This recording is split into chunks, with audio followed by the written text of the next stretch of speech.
Hi, my name is Carrie from Carrie Marie Consulting. Today I wanted to do a quick walkthrough of the new tool, Pinterest Trends. This can help you find alternate keywords, help find popular pins, and also help you figure out when to schedule things.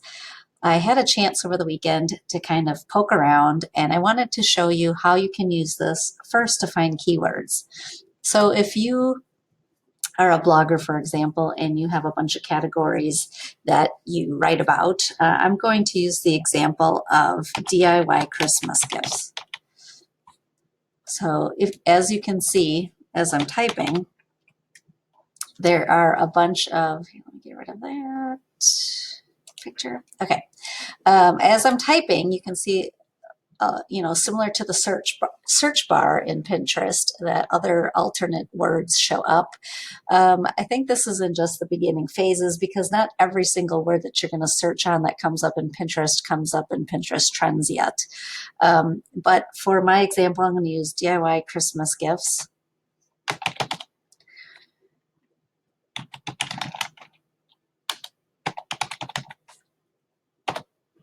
Okay, and so if you've poked around with this, obviously we're talking about Christmas and it's seasonal. You can see that the trend is, excuse me, that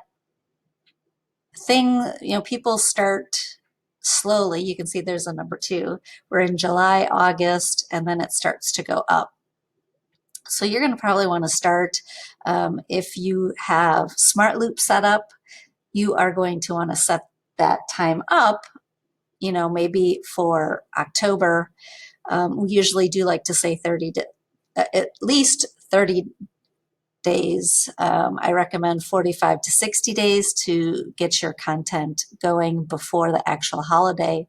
So I would actually start like it says in October, and then you can see the peak is what do we got, December 15th. So, it's actually peaking before Christmas, and obviously because you need time to make your DIY gifts, right?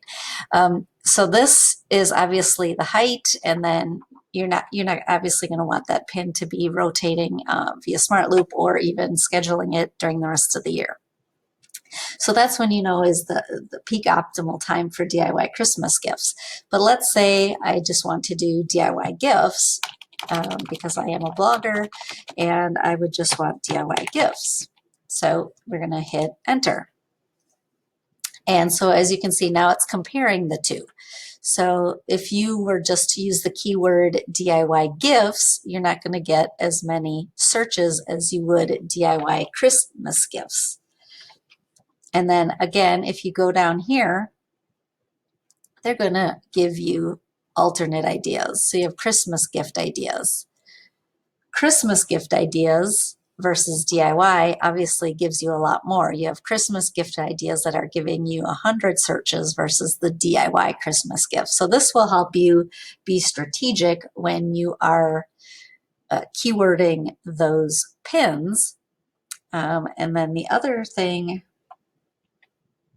let's see, let's choose another one versus homemade gifts. And again, see, that one's even lower. There's 2. So I would not use that keyword, and I would start using the keyword DIY Christmas gifts, as well as first of all, Christmas gift ideas first because it's higher, and then also as an alternative, DIY Christmas gifts.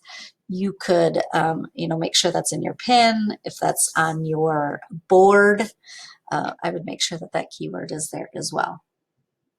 The other thing that this is helpful for, so you can only add 4 at a time, because if we try to add this one, oops, you can only have 4 search terms at a time. So we're going to get rid of these 2 low. We're going to get rid of this one. So Christmas gifts. So before, if you remember, if you've been on Pinterest a long time, they did have the numbers on it, and so you could tell a popular pin because it would have the number of repins on it.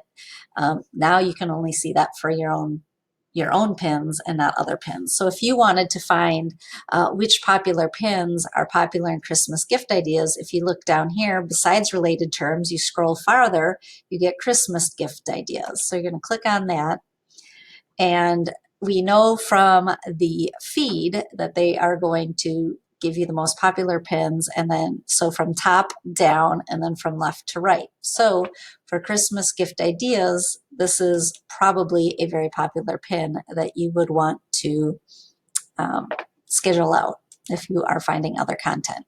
You can also, of course, Christmas gift ideas for women, you can click on that, same thing, start at the left, going right, and then from the top down is most popular. And so that will help you when you are looking for popular pins to repin as a way to figure out what's popular when there are, you click on here and it used to have, it was like over here or down here, it would tell you how many repins it had.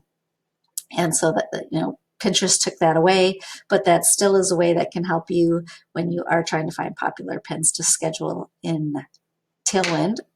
And then the other thing is just with, let's try something that's not seasonal. Like let's try chocolate chip cookies. I don't know where banana pudding came from, but okay, chocolate chip cookies. So you can kind of see a trend here. So you would want to know when to start scheduling that out versus, let's say, you're a food blogger and you're going to talk about sugar cookies. So it actually would help from a content planning perspective as well, because before you go in and write a blog post about sugar cookies, you may be like, well, that's not so popular. I think I'll stick to chocolate chip cookies going forward. Or maybe you need to write a blog post about chocolate chip cookies, or you can put a spin on it. But obviously, this trends option, it's available only in the US, but if you're outside of the US, I've been told you can access via a VPN, but this does have multiple options that I think can help you. One is finding those alternate keywords. 2, finding popular pins to schedule. Also, number 3 is when to set up your smart loop or when to start scheduling, especially if it's holiday related.